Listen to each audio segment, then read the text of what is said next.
राम राम जी भाई सरिया ने। तो कैसे हो आप सभी? स्वागत है आपका मेरे YouTube चैनल पर। आज बात करने वाले हैं दिन 16वें की। आज बात होगी, देखो, रेगिस्तानों की। जितने भी प्रश्न संख्या आपका मॉडल पेपर में दूसरा है और परीक्षा में भी दूसरा छपने वाला है, रेगिस्तानों की पूर्ति करो। जितने भी किताब में रेगिस्तान बनते हैं वो सारे लेंगे हम। जो परीक्षा में आने वाले हैं, जिस प्रश्नावली से आने वाले हैं वो लेंगे। तो वीडियो को अंत तक देखना है। जितने प्रकार के खालिस्तान है वो सब करवाने वाले हैं। कैसे कैसे सवाल बनते हैं, कैसे कैसे नहीं बनते हैं। तो मॉडल पेपर के सवाल होंगे, साथ में अपने कुछ सवाल होंगे जो परीक्षा में सीधे सीधे छपने वाले हैं।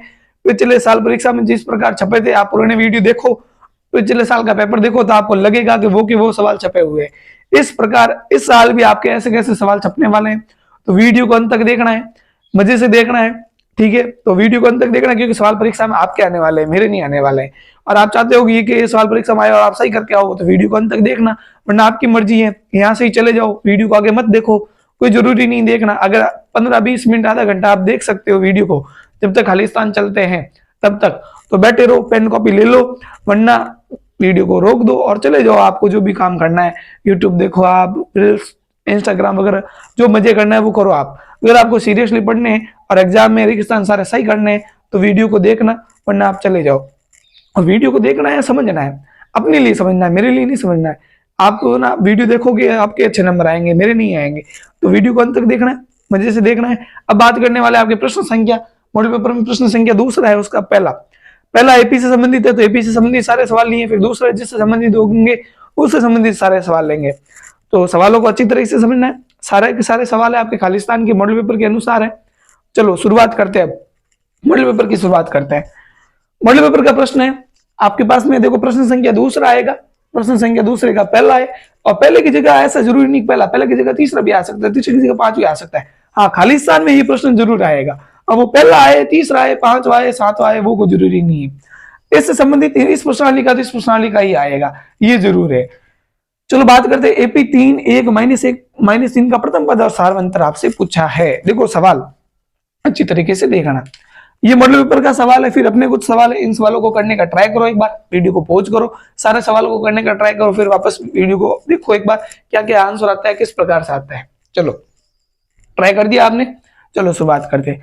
आपको पूछा एपी का प्रथम पद, ध्यान रखना ये सवाल बहुत ही सरल है। एपी का प्रथम पद आपको पता है, जो आगे लिखा होगा वो प्रथम पद होगा, यानी प्रथम पद आपका कितना होगा, 3 होगा। फिर इसने पूछा आपको सारवंतर, सारवंतर क्या ज्ञात करते हैं, आपको दूसरे पद में से आपको पहला पद घटाना है। तो आपको पता है 1 में से 3 जाएंगे तो आपका आएगा -2, तो सारवंतर आपका आ गया -2 आ गया सारवंतर। देखो कितना इजी क्वेश्चन है मॉडल पेपर में, लेकिन जैसे मॉडल पेपर में आता है वैसा परीक्षा में सवाल नहीं आता है, क्योंकि हाथी के दांत दिखाने के अलग होते हैं और खाने के अलग होते हैं, आपको पता है। तो मॉडल पेपर में भले कितना सरल सवाल है, लेकिन एग्जाम में, बोर्ड एग्जाम में इतना सरल सवाल आपको पूछेंगे नहीं पूछेंगे, इसकी कोई गारंटी नहीं है। तो कैसे कैसे सवाल है, देखो आइए बात करते हैं। आपको दे रखा है किसी एपी के व्यापक पद का सूत्र, आपको पूछा है व्यापक पद का सूत्र, यानी आपके n पदों का सूत्र क्या होगा। तो व्यापक पद का सूत्र आपका an बराबर a + n - 1 × d, ये आपका व्यापक पद का सूत्र है। ध्यान रखना परीक्षा में सवाल आएगा, एपी के व्यापक पद का सूत्र है। तो an बराबर लिखोगे a + n - d। a आपका प्रथम पद है, d आपका सारवंतर है। देखो इस सवाल के बाद मैं सवाल लेता हूं, ये वाला सवाल कौन सा ले रहा हूं, ये वाला, क्योंकि ये सवाल इससे संबंधित है। आपको पूछा एपी का प्रथम पद पी हो, चलो ए की जगह उसने कह दिया कि भाई ए नहीं लेना, आपको ए की जगह क्या लेना है, पी लेना है। ए की जगह क्या लेना है, पी। और क्यू की जगह, डी की जगह आपको सारवंतर लेना है क्यू। डी की जगह आपको क्या लेना है, आपको लेना है क्यू लेना है। चलो बात मान लेते हैं, ये कह रहा है ए की जगह पी लो, डी की जगह क्यू लो, और आपको पूछा है 8वां पद, यानी एन का मान है 8, आपको ज्ञात करना है 8वां पद। तो ए 8 बराबर, ए की जगह आपको क्या लेना है, ए की जगह आपको लेना है पी, तो लिख दिया सर पी प्लस का प्लस। एन की जगह आप देखोगे तो आपको लेना है 8, तो 8 में से आपका 1 जाएगा, 8 में से 1 जाएगा, पीछे रहेगा 7। और डी की जगह आपको क्या लेना है, डी की जगह लेना है क्यू, तो आपका आंसर आएगा p + 7q। क्या आएगा, p + 7q। तो आपको जो 8 पद है वो आपका क्या आएगा, p + 7q। चलो a की जगह p लिखना है और d की जगह क्या लिखना है, q। a + 7d करते हो, वहां p + 7q लिखना है। तो परीक्षा में p q की जगह कुछ भी आ सकता है, वो आपके ऊपर है, आप कैसे करते हो कैसे नहीं करते हो। चलो अब सवाल है कि एपी -9 x और 5 में x का मान होगा। देखो आपको प्रथम पद, दूसरा पद, तीसरे पद में दूसरे पद का मान याद करना है, या x की जगह एग्जाम में ऐसे बॉक्स बना सकता है, ध्यान रखना ऐसे बॉक्स बना है, इसका मतलब बॉक्स में जो खाली स्थान है बीच में दूसरा पद याद करना आपको। चलो देखो यह मैंने x लिखा है, वहां बॉक्स बना भी आ सकता है। चलो ये आपको पता है, ये आपका प्रथम पद है, ये दूसरा पद है और ये आपका तीसरा पद है। चलो बात करते हैं, a बराबर दे रखा है आपको -9, a कितना दे रखा है -9, और ये a3 दे रखा है आपको 5, a3 आपको कितना दे रखा है 5 दे रखा है। आपको पता है a3 क्या होता है, a3 होता है सर a+2d, क्या होता है a+2d। चलो बराबर कितना है सर 5 दे रखा है, 5 लिख दो। चलो a का मान कितना है सर 9 है, तो ये 9 लिख दो, प्लस का +2d का 2d बराबर कितना है 5 5। अब आपको पता है 9 माइनस के उधर जाएंगे तो किसके हो जाएंगे, प्लस के होंगे। चलो प्लस कर दो, 5 + 9 कितने हो जाएंगे, इन दोनों को जोड़ोगे तो आपके हो जाएंगे 14, और 2 का भाग इंटू की संख्या बट्टे में जाएगी, तो आपका d बराबर आ जाएगा यहाँ पर 14/2 यानी 7। d बराबर कितना आया है 7, ये d बराबर आया है आपका, d बराबर कितना आया है 7 आया। आपको पूछा a2, क्या पूछा है a2 बराबर होता है आपका a+d, क्या होता है a+d। चलो बोलो ये कितना है कि सर -9 है, प्लस का प्लस, d कितना है, d है आपका 7, d आपका कितना है 7, और आपको पता है कि -9 में से 7 जाएंगे तो आपका आएगा -2, यानी x का मान आपके पास में a2 यानी x का मान कितना है -2। तो इस प्रकार से सवाल आए तो ध्यान रखना, इस प्रकार से कोई भी सवाल आए तो आपको क्या करना है, ध्यान रखना है खाली स्थान में। चलो नेक्स्ट क्वेश्चन है आपका, 2 अंकों की कितनी संख्या है, 2 अंकों की 5 संख्या 7 संख्या यहाँ लिखना है, कितनी संख्या है यहाँ, खाली स्थान का मतलब कितनी संख्या 7 से विभाज्य है। 2 अंकों की बात कर रहा है, आपको पता है 2 अंकों की सबसे छोटी संख्या होती है 10 और सबसे बड़ी होती है 99, और इसने कहा है 7 से विभाज्य, मतलब 7 का भाग जाना चाहिए। तो आपको पता है 10 में तो 7 का भाग नहीं जाता, 11 में नहीं जाता, 7 दूनी 14 यानी 14 में जाता है। 2 अंकों की सबसे छोटी संख्या होगी 14, इन्हें आपका प्रथम पद यहाँ हो जाता है a बराबर 14। उसके बाद देखोगे तो 21 28 यानी 7 दूनी 14, प्रथम पद 14 हो गया, दूसरा पद आ गया 21। तो आप देखोगे अंतर भी यहाँ कितना आ रहा है 7 आ रहा है, अंतर यानी d आपका आ रहा है 7, d आपका क्या आ रहा है 7 आ रहा है। अब इसने कहा 2 अंकों की, तो सबसे बड़ी संख्या कौन सी होने वाली, 99 होने वाली। क्या 99 में 7 का भाग जाता है क्या, देखो आप जाओ देखोगे तो 99 में 7 का भाग नहीं जाता। उसके बाद आप उससे ऊपर वाली संख्या 98 में 7 का भाग दो, 98 में 7 का भाग देखो दोगे तो आप देखोगे हाँ 98 में 7 का भाग जा रहा है। तो आपका अंतिम पद जो होने वाला है वो होने वाला है यहाँ पर 98, क्या होने वाला है 98। आपको ज्ञात क्या करना है, आपको ज्ञात करना है n का मान, आपको क्या ज्ञात करना है n का मान ज्ञात करना है। चलो n का मान ज्ञात करने का फॉर्मूला ये रहा, a + n-1 इंटू d बराबर आप लिख दो, जितना 98 दे रखा है उतना लिख दो। चलो a का मान आपके पास में 14 है, प्लस n का मान आपके पास में नहीं है, n ज्ञात करना है। चलो इंटू d का मान है आपके पास में 7, चलो 7 लिख दिए 98 का 98। अब आपको ये तो पता ही होगा कि प्लस की संख्या कहाँ जाती है, माइनस में जाती है सर। चलो n-1 इंटू 7 बराबर हो जाएगा 98 माइनस 14। चलो n-1 इंटू 7 आप माइनस करोगे तो 9 में से 1 गया 8 और 8 में से 4 गए 4, यानी 8 में से 4 गए 4, 9 में से 1 गया 8। अब आपको पता है इंटू की संख्या आपके आएगी बट्टे के अंदर, इंटू की संख्या बट्टे के अंदर आएगी तो n-1 बराबर 84/7, 84/7। चलो n-1 बराबर 84 में आप 7 का भाग दोगे, 84 में आप 7 का भाग दोगे तो आपका जाएगा 12 बार, और माइनस का 1 उधर गया तो प्लस का, यानी 12 + 1 आपका हो गया 13। कितना आ गया 13। तो n का मान आपके पास में 2 अंकों की 13 संख्या, 2 अंकों की 13 संख्या जो है 7 से क्या है विभाज्य। इस प्रकार सवाल कैसा भी आ सकता है, 7 की जगह 8 9 10 12 4 5 कोई भी आ सकता है, इस बात का ध्यान रखना है। चलो ये हो गया, ये हो गया, ये हो गया। अंतिम सवाल है, यदि एपी का 17वां पद, यदि एपी का 17वां पद, ये कह रहा है एपी का 17वां पद, एपी का 17वां पद, लो जी ये लिख दिया एपी का 17वां पद 10वें पद से 7 अधिक है। एपी का जो 17वां पद है वो 10वें पद से, ये रहा 10वां पद से कितना अधिक है 7 अधिक है, तो लिख दो +7। 7 अधिक है तो जोड़ेंगे, कम होता तो घटाते। चलो लिख दिया है सर। अब आपको पता है a17 बराबर होता है a + 16d, और a10 बराबर होता है a + 9d। 9d होता है कि नहीं होता है, 9d होता है, ठीक है 9d नहीं होता है। चलो आप देखोगे तो a से a कट गया आपका, ये 16d, सॉरी हाँ 16d है, 16d का 16d प्लस के 9d इधर आएंगे तो माइनस के 9d बराबर आपका रहेगा 7। 16 में से 9 गए तो आपका आ जाएगा 7d बराबर 7 और d बराबर हो जाएगा 7/7। इन d का मान आएगा 1। d का मान क्या आने वाला है? सार मंत्र कितना आने वाला है? 1 आने वाला है। तो ये हो गए आपके एपीएपी के सवाल।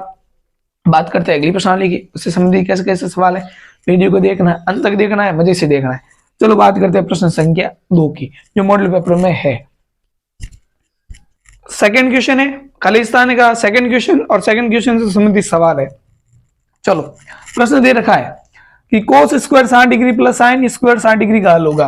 अब देखो आपको पता है, आपको इसमें पहली चीज तो इस प्रश्नावली को हल करने में आपको एक तो सारणी आनी चाहिए, एक फॉर्मूला आनी चाहिए। आते हैं तो मजे से कर पाओगे, नहीं आते हैं तो दिक्कत होने वाली है। तो मैं आपको थोड़ी सी रिक्वेस्ट करूंगा। क्या रिक्वेस्ट करूंगा? जिनको फॉर्मूले और सारणी नहीं आती ना, उनको पहली चीज तो समझ में आएगी नहीं, ठीक है। और जिनको एक बार फॉर्मूले और सारणी आती है तो वो आराम से समझ सकते हैं। तो मेरा 10 मिनट का वीडियो, ज्यादा नहीं है, 10 मिनट का वीडियो है फॉर्मूले का और सारणी का। इतना मजेदार वीडियो आप जाके देखोगे, आपको मजा आएगा और एक झटके में समझ में आ जाएगा। इन्हीं एक वीडियो में आपको समझ आने वाला है। तो उस वीडियो को जाकर देख लो, आपको सारी सारणी समझ आ जाएगी और सारे सूत्र समझ में आ जाएंगे और फटाफट ये सारे सवाल हो जाएंगे आपसे। तो एक बार उस जाके वीडियो को देखो, ठीक है। सूत्र और सारणी का 10 मिनट का वीडियो, ज्यादा बड़ा है नहीं है। आपकी सारणी क्लियर हो जाएगी, उससे आपको फायदा ये होगा कि 8वीं के प्रश्न आपके सही हो जाएंगे, आपके 9वीं के प्रश्न सही हो जाएंगे, यानी आपके कम से कम 4-5 नंबर का फायदा है। वरना आपको फॉर्मूले सारणी नहीं आती तो आप बोले कैसे प्रश्न पढ़ो, मैं आपको कितने भी प्रश्न बता दूं, आपसे सवाल होने वाले नहीं है। तो फॉर्मूले और सारणी आनी चाहिए, नहीं आती है तो तुरंत वीडियो के अंदर जाओ, चैनल के अंदर वीडियो के अंदर देखो, त्रिकोणमिति का कौन सा वीडियो है अलग बनाई हुई है, उसका थंबनेल आपको दिख जाएगा। तो उसमें जाकर आप वीडियो को देखो, आराम से फॉर्मूले पढ़ो, फिर आप इसको पढ़ो, आपको मजा आएगा। चलो शुरुआत करते हैं। मॉडल पेपर का प्रश्न है, उसके बाद अपने कुछ सवाल है जो परीक्षा में छपने वाले हैं। चलो सवाल दे रखा है cos square 60 plus sine square 60 degree का हल होगा। चलो देखो यहाँ पर cos 60 और साइन 60 स्क्वायर स्क्वायर प्लस करके जोड़ना और हल होगा। आपको सारणी आनी चाहिए, मैंने बताया है आपको। तो आपको पता है कि cos 60 का मान होता है 1/2। कितना होता है? 1/2 होता है, फिर उसका करना स्क्वायर, चलो स्क्वायर कर देंगे, प्लस ये साइन 60 का मान होता है √3/2, फिर करना स्क्वायर, तो स्क्वायर कर देंगे सर। चलो आगे बढ़े। 1 का स्क्वायर आपके पास में आता है 1 और 2 का स्क्वायर होता है आपको पता है 4 होता है, प्लस का प्लस। √3 का स्क्वायर करोगे तो √ हट जाएगा तो 3 आएगा आपका। √3 का स्क्वायर करोगे तो √9, और √9 मान होता है 3 का, 2 का स्क्वायर होता है 4। देखो बस यही बता रहा हूँ, सारणी से ये मान आएंगे, ठीक है। बाकी आप कर सकते हो।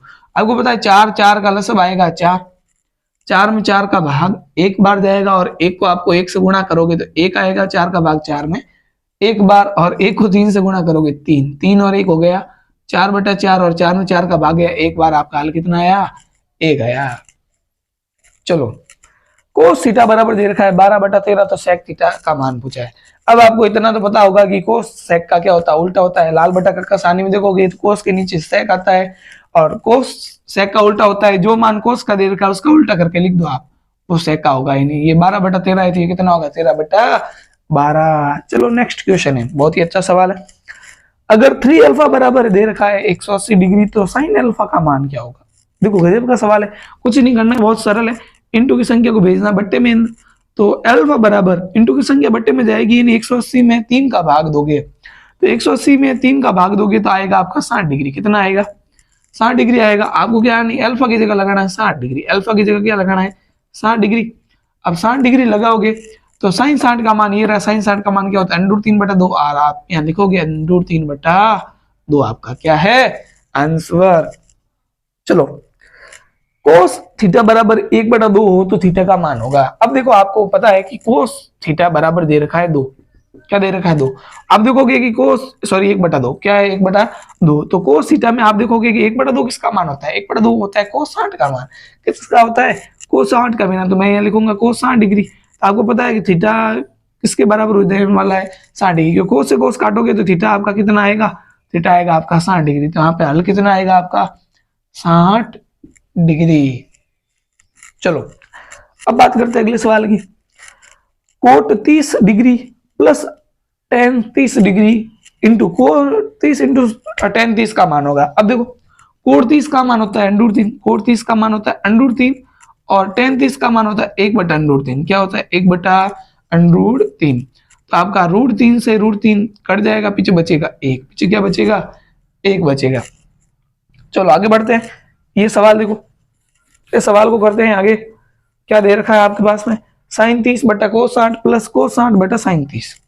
चलो कुछ नहीं, मान लगाना है आसानी से। sin 30 का मान होता है 1/2, बट्टा करना है। cos 60 का मान होता है 1/2, चलो प्लस का प्लस। cos 60 का मान होता है, सॉरी cos 60 का मान होता है 1/2 प्लस sin 30 का मान होता है 1/2। सबके मान 1/2 ही आ रहे हैं, ठीक है। चलो आपको पता है आधे में आधा कब आगे, एक बार गया, आधे से आधा कट गया, एक आएगा, एक और एक हो गया आपके 2, तो आपका आंसर क्या आने वाला है 2 आंसर। चलो कितना इजी क्वेश्चन था। लास्ट क्वेश्चन है आपका, देखो इधर sin² थीटा का sin² थीटा प्लस का प्लस और 1/1 प्लस tan² थीटा। आपको पता है 1 प्लस tan² थीटा होता है sec² थीटा। क्या होता है sec² थीटा होता है। और हमने थोड़ी देर पहले बताया कि sec जो होता है वो cos का क्या होता है उल्टा, तो 1/sec दे रखा ही नहीं, आपका आएगा cos² थीटा। क्या आएगा cos² थीटा। और sin² थीटा cos² थीटा आपको पता है, हर बच्चे को पता है sin² थीटा cos² थीटा होता है आपका 1। बच्चे को पता है कि sin² theta plus cos² theta कितना होता है 1 होता है। चलो तो 8 प्रश्नावली के सवाल होगी खालिस्तान वाले। अब बात करते हैं प्रश्न संख्या 3 मॉडल पेपर के अनुसार और उससे संबंधित सवालों में। चलो प्रश्न संख्या 2 है और दूसरे का तीसरा है मॉडल पेपर के अनुसार। यदि शंकु की त्रिज्या 6 और ऊंचाई कितनी 8 तो तिर्यक ऊंचाई होगी। अब देखो बहुत इजी क्वेश्चन है, आपको त्रिज्या दे रखी है और ऊंचाई दे रखी है और आपको ज्ञात करनी है तिर्यक ऊंचाई। आपको पता है कि तिर्यक ऊंचाई का फॉर्मूला होता है L बराबर √h² प्लस r²। क्या होता है h² प्लस r²। तो कुछ नहीं, मान लगाना है। h का मान आपके पास में दे रखा है कितना 8, ऊंचाई 8 दे रखी है तो 8 का करना है स्क्वायर। तो 8 का स्क्वायर आपको पता है कितना होता है 64 होता है। और r मतलब त्रिज्या कितनी दे रखी है 6 और 6 का स्क्वायर करोगे कितना आएगा 36 आएगा। इन दोनों को जोड़ोगे तो आपका आ जाएगा √100 और √100 का मान होता है आपके पास में 10।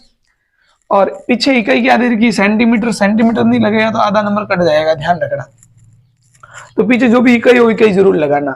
तो त्रिज्या 6 है, ऊंचाई 8 और तिर्यक ऊंचाई कितनी हो जाएगी 10 सेंटीमीटर। अगला सवाल आपको पूछा है गोले का पृष्ठीय क्षेत्रफल का सूत्र। आपको पता है गोले का पृष्ठीय क्षेत्रफल का सूत्र होता है 4πr²। क्या होता है 4πr²। गोले का पृष्ठीय क्षेत्रफल का सूत्र होता है 4πr²।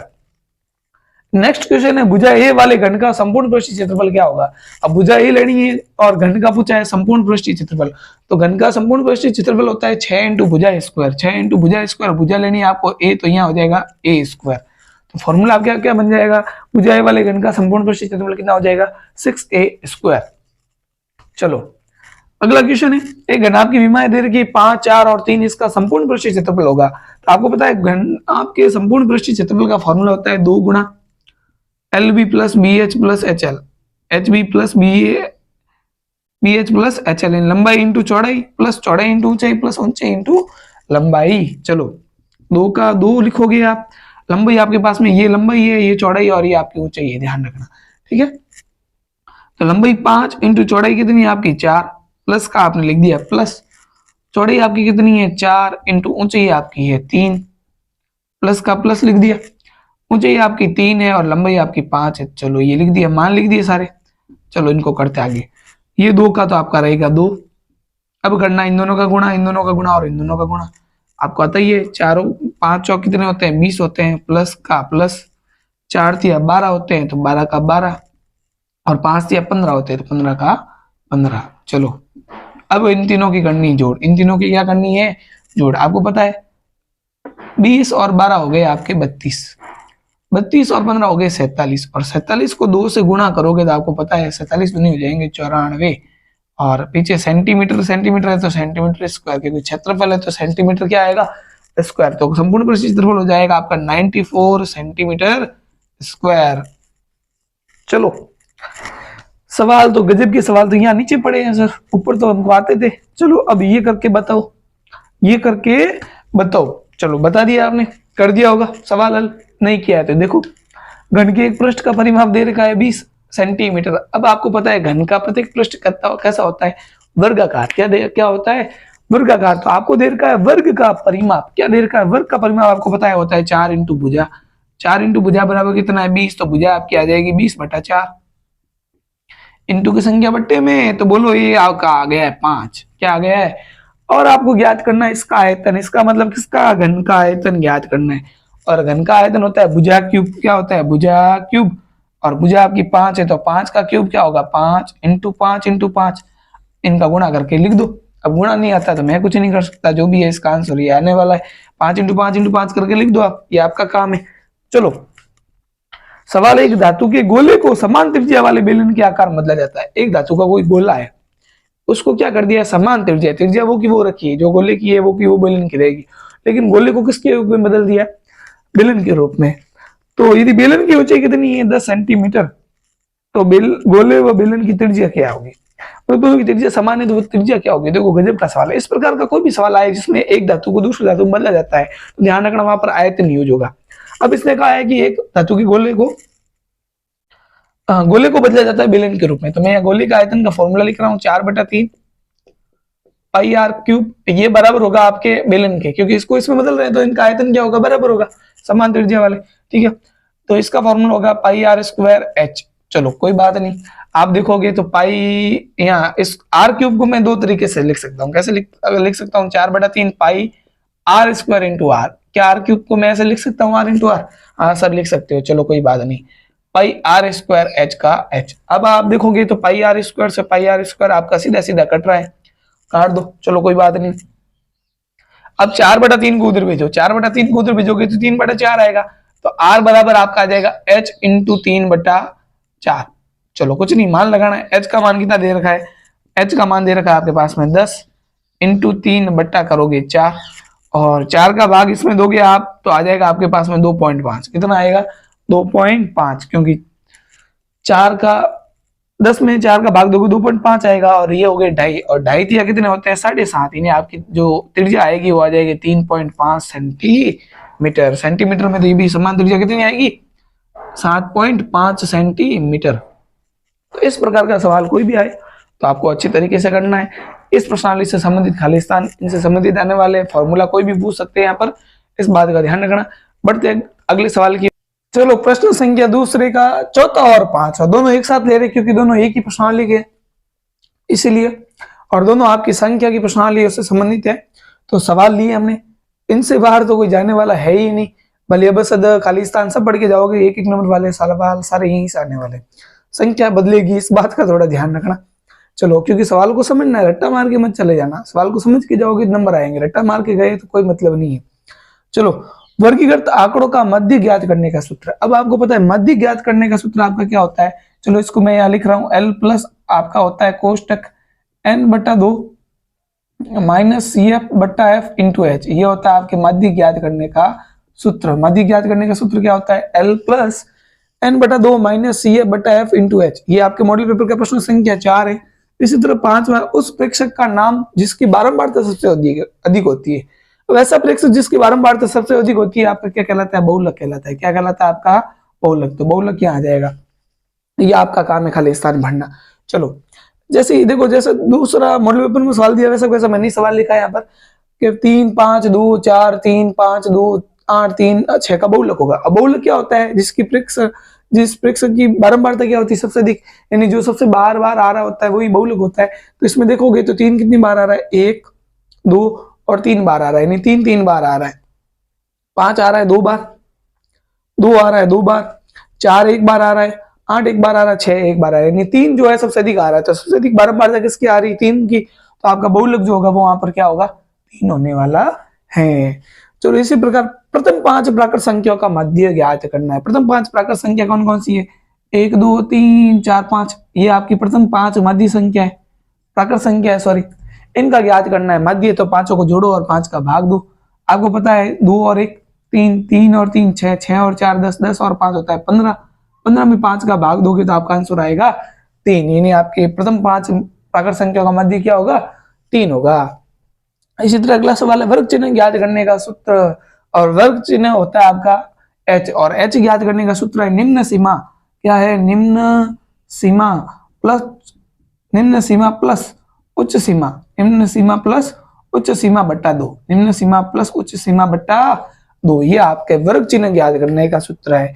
यानी x जो ज्ञात करते हो आप, x ज्ञात करते हो वर्ग चिन्ह या मध्यमान, ठीक है, इसका फॉर्मूला ये निम्न सीमा प्लस उच्च सीमा बटा 2। वर्ग अंतराल में 30 और 45 का अंतराल दे रखा है। h का मान मतलब अंतराल, इनका अंतर कितना है बोलो, तो 45 में से 30 घटाओगे तो h का मान आपके पास में आ जाएगा 15।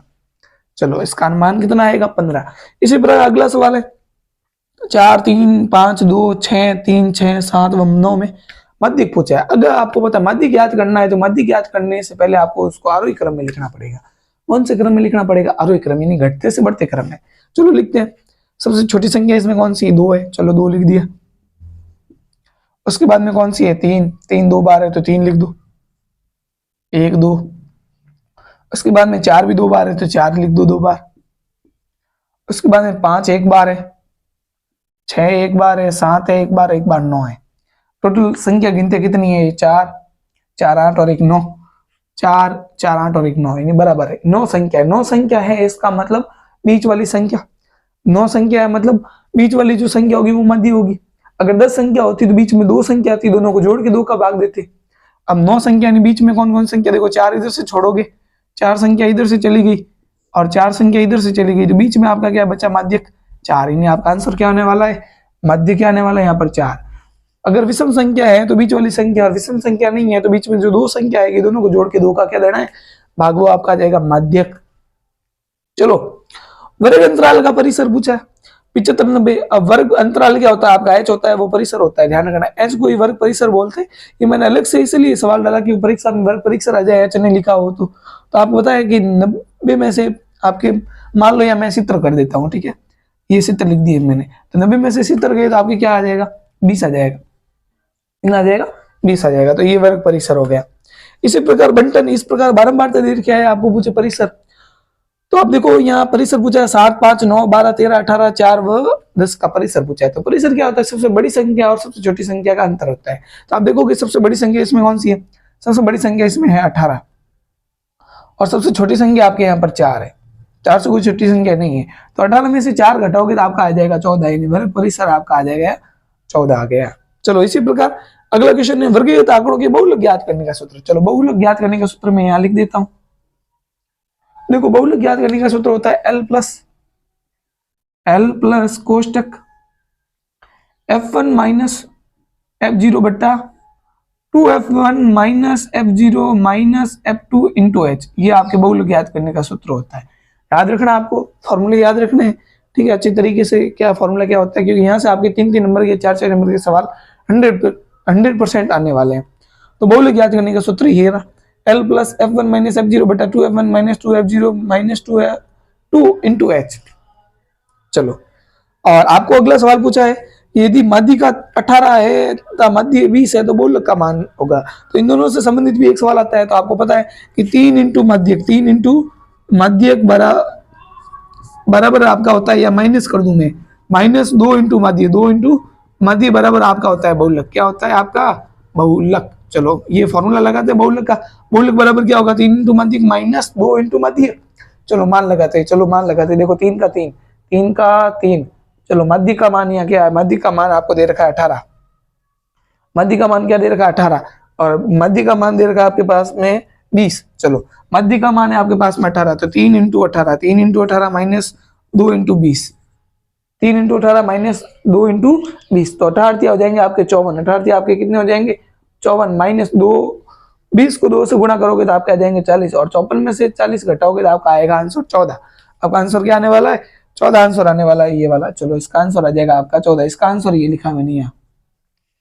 अंतिम प्रश्न है समांतर माध्य x बार बराबर क्या होता है? ये तो हर बच्चे को पता है, बच्चे को पता है कि समांतर माध्य x बराबर होता है आपका सिग्मा fx बटा सिग्मा f, सिग्मा fx बटा सिग्मा f। इस प्रकार ये प्रश्नावली कंप्लीट होती है।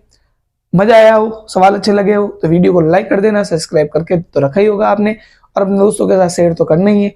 चलो बढ़ते हैं, अगले 2 प्रश्न और बाकी है। एक प्रश्न 5 छठा और एक 7वां, उनके ऊपर। चलो प्रश्न संख्या दूसरे का छठा मॉडल पेपर का है, उसके अनुसार अपने सवाल दिए हुए हैं जो परीक्षा में आने वाले हैं। घड़ी की मिनट की सुई 1 मिनट में रचित द्वारा कौन, घड़ी की मिनट की सुई द्वारा 1 मिनट में रचित कौन ज्ञात करना। अब देखो आपको पता है घड़ी की सुई है, मिनट की सुई है, पूरा 1 राउंड निकालती तो 1 घंटा होता है, और 1 घंटे में वो 360 डिग्री का कोण बनाती है। 60 मिनट में आपको पता है 60 मिनट में 360 डिग्री का कोण बनाती है। तो आपको पता करना है कि 1 मिनट में कितना होगा, तो 360/60 होगा। 1 मिनट में कितना कोण बनेगा, 360/60, यानी 60 का भाग 360 में आपका जाएगा 6 बार यानी 6 डिग्री।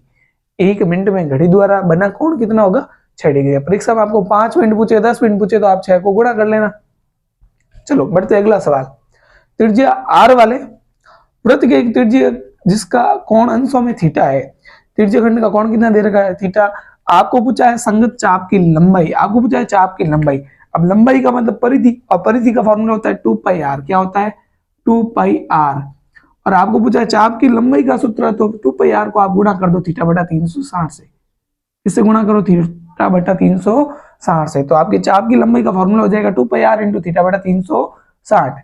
या आप इसको ऐसा करते हो, ये लिखते हो तो भी सही है, या आप सीधा सीधा 2 का भाग 360 में देते हो और आप लिखते हो πr थीटा, और 2 का भाग 360 में गया 180 बार, ये लिखते हो तो भी आपका आंसर क्या है, एकदम सही है। चलो अगला क्वेश्चन है, एक लघु वृत्तखंड के क्षेत्रफल का सूत्र। लघु वृत्तखंड के क्षेत्रफल का सूत्र। अब देखो ये आपका अभी लोग बनाते हैं लघु वृत्तखंड, ये आपका वृत्त बनाया मैंने, आपको क्या बनाया, वृत्त। अब वृत्त के अंदर ये बना हुआ है त्रिज्यखंड, ये क्या बना हुआ है, केंद्र पर त्रिज्यखंड बना हुआ है। और ये वाला जो भाग है नीचे वाला, ये आपका कहलाता है लघु वृत्तखंड, ऊपर वाला क्या कहलाता है, दीर्घ वृत्तखंड। अब अगर इसका क्षेत्रफल आपको ज्ञात करना है तो आप क्या करोगे, ये पूरा त्रिज्यखंड है, ये पूरा देखो क्या है, त्रिज्यखंड, ये पूरा है त्रिज्यखंड। तो त्रिज्यखंड में से आपको क्या घटाना पड़ेगा, ये त्रिभुज घटाना पड़ेगा। त्रिज्यखंड में से त्रिभुज जाएगा तो वृत्तखंड आ जाएगा। तो एक लघु वृत्तखंड के क्षेत्रफल का सूत्र हो गया आपके त्रिज्यखंड का क्षेत्रफल, त्रिज्यखंड का क्षेत्रफल माइनस आपका हो जाएगा त्रिभुज का क्षेत्रफल, माइनस हो जाएगा संगत त्रिभुज का क्षेत्रफल। और आप इसको ऐसे भी लिख सकते हो, या आप ऐसे लिख सकते हो फॉर्मूला, त्रिज्यखंड का क्षेत्रफल होता है आपका πr² θ/360, πr² θ/360 माइनस, आप इसको लिख सकते हो त्रिभुज का क्षेत्रफल होता है आपका 1/2 r² sin theta, 1/2 r² sin theta. आप ये दोनों में से कोई भी लिख के आओगे तो आपका आंसर सही माना जाएगा। चलो एक सवाल, अगला सवाल है, एक छतरी में 8 ताने, एक छतरी बनी हुई है, इसमें 8 ताने हैं जो बराबर दूरी पर लगी हुई है, बराबर दूरी पर लगी हुई है। छतरी को 45 सेंटीमीटर त्रिज्या का एक वृत्त मानते हुए, अब छतरी को क्या मान लिया, एक वृत्त मान लिया है, और वृत्त मान लिया और इसके अंदर 8 ताने लगी हुई, ये केंद्र से 8 ताने लगी हुई, ठीक है, जो बराबर दूरी पर है, बराबर दूरी पर बराबर त्रिज्यखंड बनाएगी। अब देखो 1 2 3 4 5 6 7 और 8 ताने हो गई, ये 8 ताने लगी हुई, यहाँ से छतरी को आप फॉल करोगे तो सिकुड़ जाएगी, और खोलना चाहोगे खुल जाएगी। 8 ताने, ये कह रहा है कि 2 तानों के बीच का कोण ज्ञात करना है आपको, 2 तानों के बीच का क्या ज्ञात करना है, कोण। ध्यान रखना है ये त्रिज्यखंड सभी क्या होनी चाहिए, बराबर होनी चाहिए। तो बराबर दूरी पर लगे हुए ना, इससे कहना सभी बराबर दूरी पर लगे हुए हैं।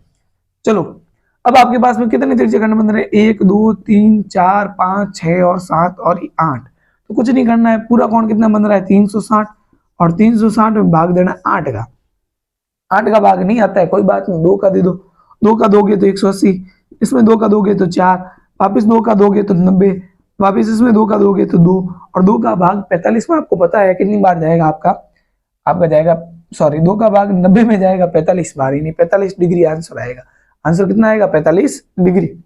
नेक्स्ट क्वेश्चन है, 3 सेंटीमीटर त्रिज्या 3 सेंटीमीटर तो चाप की लंबाई 10 सेंटीमीटर वाले त्रिज्यखंड का क्षेत्रफल होगा। अब देखो त्रिज्यखंड के क्षेत्रफल का फॉर्मूला होता है, जब संगत चाप की लंबाई दे रखी है और त्रिज्या दे रखी है, आपका फॉर्मूला होता है 1/2 L × r। फॉर्मूला क्या होता है, 1/2 L × r। चलो 1/2 का 1/2 L आपका कितना दे रखा है, इसमें L आपने दे रखा है 10, L दे रखा है आपके पास में 10, और त्रिज्या दे रखी है 3, तो कोई बात नहीं, काटा काटी करना है। 2 का भाग 10 में 5 बार, 5 को 3 से गुणा किया 15, 5 को 3 से गुणा किया कितना आ जाएगा, 15। तो 15 और सेंटीमीटर स्क्वायर क्षेत्रफल, तो सेंटीमीटर स्क्वायर, ये आपका आ जाएगा संगत चाप की लंबाई का, सॉरी संगत चाप की लंबाई दे रखी है, त्रिज्या दे रखी है, त्रिज्यखंड का क्षेत्रफल। चलो अंतिम सवाल है, एक वृत्त की त्रिज्या 10 सेंटीमीटर और इसके लघु त्रिज्यखंड का कोण दे रखा है 90 डिग्री, तो ज्ञात कीजिए दीर्घ तथा लघु त्रिज्यखंड के क्षेत्रफल का अनुपात। एक बार ट्राई करो इसको, चलो ट्राई कर दिया आपने, अब करवाते हैं। वृत्त की त्रिज्या कितनी है, 10, लघु त्रिज्यखंड का कोण कितना है, 90। आपको ज्ञात करना दीर्घ तथा लघु त्रिज्यखंड के क्षेत्रफल का अनुपात। चलो फॉर्मूला लगाओ दीर्घ त्रिज्यखंड का, दीर्घ त्रिज्यखंड का formula πr² 360 minus theta, 360 minus θ/360। अनुपात ज्ञात करना तो बट्टा लगाएंगे, अब लघु त्रिज्यीय खंड का फॉर्मूला होता है पाई आर स्क्वायर थीटा बटा 360। चलो कुछ नहीं करना है, मान लगाने इनके। अब मान नहीं लगाना है, आप देखो सीधा हर से हर कट रहा है, 360 से 360 बची कट गया, पाई आर स्क्वायर से पाई आर स्क्वायर कट गया, क्योंकि आर समान है, आर 3 है, 3 3 का स्क्वायर 9 से 9 अपना पड़ जाएगी। यानी यहाँ 360 माइनस थीटा करना है और यहाँ आपको थीटा लगाना है। तो चलो 360 माइनस कर देते थे थीटा, 360 माइनस कर देते थीटा, थीटा आपका दे रखा है 90 डिग्री, बट्टा आपका थीटा बचा, थीटा आपका कितना है 90 डिग्री। तो 360 में से 90 गया तो आपका आ जाएगा 270, कितना आएगा 270 डिग्री बट्टा आपका है 90 डिग्री। 0 से 0 कटेगा, दोनों में 9 का भाग दोगे तो इसमें जाएगा 3 बार और इसमें जाएगा 1 बार, यानी आपका अनुपात आया 3:1। कितना आया 3:1। सवाल अच्छा लगा हो तो वीडियो को लाइक करो, शेयर करो सभी दोस्तों के साथ। मजेदार सवाल है, परीक्षा में आने वाले सवाल है। चलो बढ़ते हैं अगले सवाल की और, जो मॉडल पेपर का 7वां अंतिम प्रश्न है। चलो प्रश्न संख्या 2 का अंतिम प्रश्न है, एक असंभव घटना की प्रायिकता। देखो प्रायिकता से संबंधित सवाल है और हमने लिए हैं जो परीक्षा में आपके सीधे सीधे आने वाले हैं। तो लास्ट टॉपिक है ये भी, इसको अंतिम से देख लेना, फिर अब अगले दिन का इंतजार करना, क्योंकि सवाल आने वाले परीक्षा में छपने वाले सारे के सारे। असंभव घटना की प्रायिकता होती है, देखो असंभव घटना की प्रायिकता हमेशा होती है ऐसी घटना जिसका होना संभव नहीं है, असंभव घटना कहलाती है, उसका मान हमेशा 1 होता है। और ऐसी घटना जिसका होना संभव है, निश्चित घटना कहलाती है और उसका मान हमेशा होता है 1। चलो अगला सवाल है, किसी प्रयोग की सभी प्रारंभिक घटनाओं का योग हमेशा 1 होता है। आप कोई भी प्रयोग करते हो, जैसे 2 खिलाड़ी खेल रहे हैं, एक हारेगा एक जीतेगा, तो उसकी प्रायिकता 1/2, उसकी प्रायिकता 1/2, आधा आधा आपका हो जाएगा 1। यानी कोई भी प्रयोग करोगे उसकी प्रारंभिक घटनाओं का हमेशा योग कितना होगा आपका 1 होगा। क्या होने वाला है 1 होने वाला है। चलो अगला सवाल है, एक सिक्के को 3 बार उछालने पर कुल परिणाम होगा। अब देखो एक सिक्के को कितनी बार उछालना, 3 बार। अब देखो ये सवाल 2 बार उछालने का आ सकता है, 1 बार उछालने का आ सकता है, कैसा भी आ सकता है। तो देखो एक सिक्के के 2 पहलू होते हैं, 1 बार उछालोगे तो घात 1 लगाओ, 2 बार उछालोगे तो घात 2 लगाओ, 3 बार उछालोगे तो घात 3 लगाओ। अब 2 की घात आपको पता है 1 2 ही होती है, 2 की घात 2 यानी 2 दूनी 4 होते हैं, 2 की घात 3 यानी 3 बार उछाल रहे तो 2 × 2 × 2, 2 दूनी 4, 4 दूनी 8। यानी आपका आंसर क्या आने वाला है, एक सिक्के को 3 बार उछालने पर कुल परिणाम आपका कितना आएगा 8 आएगा। इसी पर अगला सवाल है, ये सवाल देखो एक सिक्के का है, जैसे कि जैसे आ सकता है आपके पासे का आ सकता है। एक पासे को 1 बार उछालने पर, तो एक पासे को 1 बार उछालने पर 6 की घात 1 यानी 6, एक पासे को 2 बार उछालने पर तो 6 की घात 2 मतलब 36। तो इस बात का ध्यान रखना। अगला सवाल है, पी नॉट इक्वल टू होता है, यानी प्रायिकता होने की और प्रायिकता नहीं होने की इनका योग हमेशा सदैव 1 होता है। प्रायिकता होने की और प्रायिकता नहीं होने की इनका योग हमेशा सदैव कितना होने वाला 1 होने वाला है। चलो अंतिम प्रश्न है, एक ताश की गड्डी में से काले रंग की तस्वीर वाले पत्ते आने की प्रायिकता खालिस्तान होगी। देखो ताश वाला सवाल तो सभी को आता है, क्योंकि सबने मेरा वीडियो जाकर देख लिया है, उसको आप आता है सभी को, तो आप अपना आप कर सकते हो। सवाल नहीं आता है, कोई है आलसी जो वीडियो जाकर नहीं दे सकता, वो अभी देख लो। ताश में 52 पत्ता होते हैं, 13 पत्ते अलग अलग होते हैं। काले रंग के अंदर 26 पत्ते आते हैं, उसमें से आपके हुकुम के पत्ते आते हैं और चिड़ी के पत्ते आते हैं। आपको पता है हर 13 पत्तों में 3 पत्ते तहसील वाले होते हैं, बादशाह, बेगम और गुलाम। तो 3 पत्ते चिड़ी के, 3 पत्ते हुकुम के, 6 पत्ते हो जाएंगे तहसील वाले पत्ते। और कुल परिणाम आपका है 52, यानी 6/52 करोगे आप, आपका आंसर हो जाएगा 3/26 और 3/26 इसका आंसर है। चलो कैसा लगा आपको ये सीरीज जो चल रही है हमारे साथ, आप बने हुए हैं, रोज का एक वीडियो देख रहे हैं, ठीक है, एक बार स्क्रीनशॉट ले लो इनका। चलो आपको अच्छा लग रहा होगा, इसी तरह के मजेदार सवाल आने वाले जो आप अच्छे करके आओगे, परीक्षा में बहुत अच्छे अंक लेके आओगे। आप बहुत अच्छी मेहनत कर रहे हो, वीडियो को अंत तक देखा है आपने, मतलब अपने लिए कर रहे हो आप, ठीक है। तो ऐसी तरह प्रयास करते रहो और 100 में से 100 आए तो कमेंट में, या पेपर आपका अच्छा जाए उसके बाद एक बार मुझे मैसेज कर देना किसी रूप में, भले आप कहीं बैठे हो, भले आप मेरे पास ऑफलाइन के क्लास विद्यार्थी नहीं हो, ऑनलाइन के ही हो, सिर्फ ऑनलाइन क्लास ले रहे हो, आपका पेपर अच्छा हो जाए तो एक बार मुझे कहीं पर मैसेज कर देना, इंस्टाग्राम पर या फिर यूट्यूब पर कमेंट कर देना कि सर मैंने आपसे पढ़ा है और आपकी क्लासें ली और मेरे बहुत अच्छे नंबर आए हैं। तो आपका एग्जाम जब भी हो एक बार कमेंट जरूर करना या मुझे कांटेक्ट करने की कोशिश करना, ठीक है। चलो बहुत बहुत धन्यवाद। वीडियो को लाइक कर देना, सब्सक्राइब कर दे रखा होगा और अपने दोस्तों के साथ शेयर तो करना ही है। धन्यवाद।